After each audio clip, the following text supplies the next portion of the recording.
दोस्तों, जब एक पति अपनी खूबसूरत पत्नी से बच्चा पैदा नहीं कर पाया तो पति ने अपनी खूबसूरत पत्नी को दोस्त को परोस दिया। उसका दोस्त लगातार उसकी पत्नी के साथ रेप कर रहा था और पत्नी चीखती रही, चिल्लाती रही, लगातार मदद की गुहार लगा रही थी और पति है कि दूर बैठकर पूरी घटना कहानी को अपने मोबाइल फोन के कैमरे में कैद कर रहा था। तो दोस्तों, स्वागत है आप सभी का आज की एक और नई सनसनीखेज घटना और कहानी में। मैं हूं आपका अपना सुशील कश्यप हरियाणा से। और दोस्तों, आज की जो हमारी घटना कहानी है वो संबंधित है उत्तर प्रदेश से।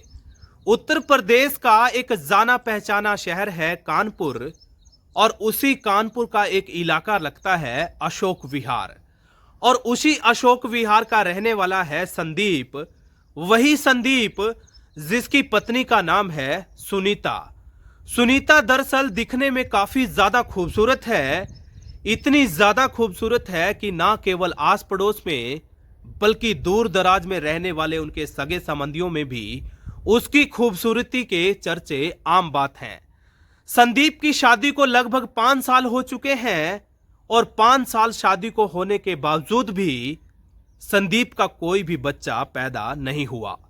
संदीप की जब शुरुआती दौर में शादी हुई थी तो शुरू के साल 6 महीने में तमाम सगे संबंधी पड़ोसी सिर्फ और सिर्फ एक ही सवाल पूछा करते थे कि भला भाभी के क्या हाल हैं। लेकिन जैसे ही समय 1 साल से ज्यादा हुआ तो एक और सवाल जोड़ दिया गया कि आखिरकार घर में खुशखबरी कब आएगी। दोस्तों, कई साल शादी को होने के बावजूद भी संदीप को अपनी पत्नी सुनीता से कोई बच्चा पैदा नहीं हुआ और संदीप ने बजाय किसी डॉक्टरी परामर्श या फिर डॉक्टरी इलाज के अपनी धर्मपत्नी सुनीता को अपने दोस्त के हवाले कर दिया। यानी कि अपनी खूबसूरत बीबी को संदीप ने अपने दोस्त को परोस दिया और दोस्त से सिर्फ और सिर्फ एक ही मंसूबा रखा था कि मुझे सिर्फ और सिर्फ बच्चा पैदा करना है। दोस्तों, कहीं ना कहीं जो रिश्ते नाते बनाए गए थे, यानी कि जब वो विवाह संपन्न हुआ था तो सुनीता और संदीप ने साक्षी आग को मानकर 7 जन्म साथ रहने की कस्में और रस्में अदा करी थी, मानी थी। लेकिन कहीं ना कहीं संदीप ने वो काम कर दिया कि तमाम दी गई वो रस्में कस्में 7 जन्म तो छोड़िए 7 साल भी पूरे नहीं कर पाए। जब संदीप अपने दोस्त को लेकर घर आया और पूरी घटना कहानी के बारे में अपनी पत्नी से बोला तो उसकी पत्नी के भी होश फाख्ता हो चुके थे। चूंकि संदीप ऐसी बातें कर रहा था जिस पर ना केवल उसकी पत्नी को बल्कि शायद ही किसी को विश्वास होगा। दरअसल संदीप कह रहा था कि मेरी बात कान खोलकर सुन लो, मुझे तुमसे बच्चा पैदा करना है और मैं तुमसे बच्चा पैदा नहीं करा सका तो तुम्हें मेरे दोस्त के साथ शारीरिक संबंध बनाना पड़ेगा। और कहीं ना कहीं आगे चलकर संदीप का दोस्त उसकी पत्नी के साथ अश्लील हरकतें करना शुरू कर देता है। दोस्तों, संदीप की पत्नी लगातार मदद की गुहार लगा रही थी, चीख रही थी, चिल्ला रही थी और संदीप का दोस्त लगातार उसकी ही पत्नी की इज्जत आबरू का सौदा कर रहा था। लगातार उसके साथ रेप जैसे जघन्य अपराध को उसके ही घर में अंजाम दे रहा था और उस लड़की यानी सुनीता का पति संदीप दूर बैठकर पूरी घटना कहानी को अपने मोबाइल फोन के कैमरे में कैद कर रहा था। दोस्तों, जब पूरी घटना कहानी को आखिरकार कैमरे में कैद कर लिया गया तो संदीप और उसका दोस्त सुनीता को स्पष्ट लहजे में बोलते हैं कि जरा भी होशियारी दिखाई, यानी कि जो कुछ घटना कहानी इस घर में घटित हुई है, यदि इस घटना कहानी का जिक्र दरवाजे से बाहर गया तो हमारे से बुरा कोई नहीं होगा। यानी कि ये वीडियो सोशल मीडिया पर अपलोड कर दी जाएगी और जो बची खुची तुम्हारी इज्जत है उसको भी मिट्टी में मिलने में रत्ती भर का भी समय नहीं लगेगा। लेकिन दोस्तों, सुनीता भला करती तो क्या करती और इसी तरीके से आए दिन हर दिन उसकी इज्जत के साथ संदीप नाम का उसका पति ही अपनी दोस्तों से खिलवाड़ करता चला गया और चाहकर भी सुनीता आवाज नहीं उठा पाई।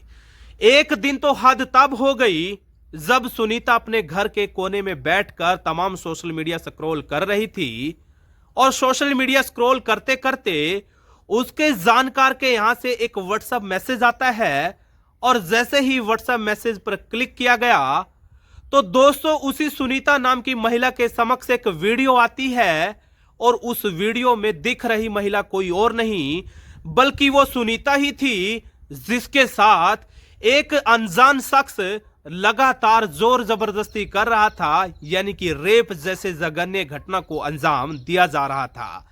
यह सब नजारा देखकर सुनीता के भी कदमों तले जमीन खिसक चुकी थी।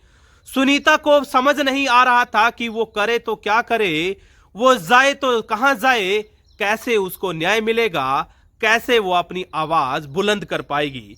लेकिन जैसे तैसे सुनीता ने हिम्मत जुटाई और अपने पति के खिलाफ शिकायत लेकर नजदीकी थाने में तहरीर दे दी और इस वीडियो को सबूत के तौर पर जैसे ही सुनीता उपलब्ध कराती है, पुलिस के तमाम वरिष्ठ अधिकारी भारी भरकम पुलिस को लेकर सुनीता के घर पहुंचे और कहीं न कहीं सुनीता के पति संदीप और उसके तमाम दोस्तों की खोजबीन शुरू हो चुकी है।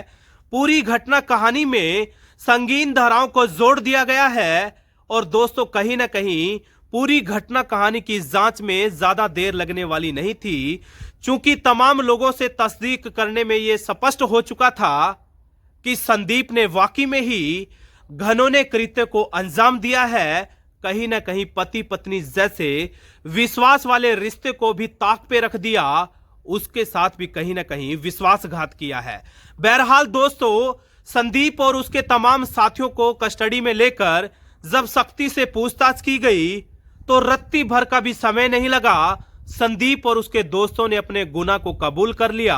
दोस्तों, पूरी घटना कहानी में तमाम संगीन धाराओं को जोड़कर सबूतों और गवाहों को मद्देनजर रखते हुए अदालत के समक्ष पेश कर दिया गया था और काफी बड़ी संख्या में लोगों को उम्मीद है कि जल्द से जल्द जज साहब सख्त से सख्त सजा संदीप और उससे जुड़े हुए लोगों को जरूर देंगे।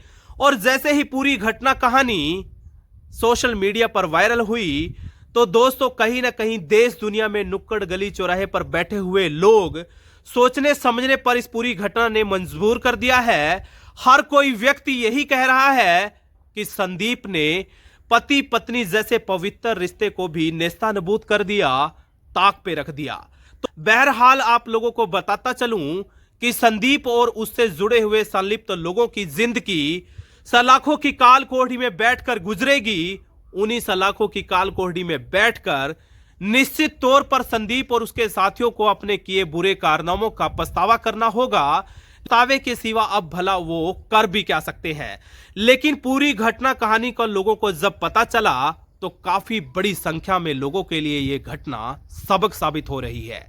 तो दोस्तों, ये थी हमारी घटना कहानी। कैसी लगी जरूर बताइएगा। वीडियो अच्छा लगा तो सब्सक्राइब कर लेना, शेयर कर लेना। लेकिन जाते जाते एक बार फिर वही बात कि सतर्क रहिएगा, जागरूक रहिएगा।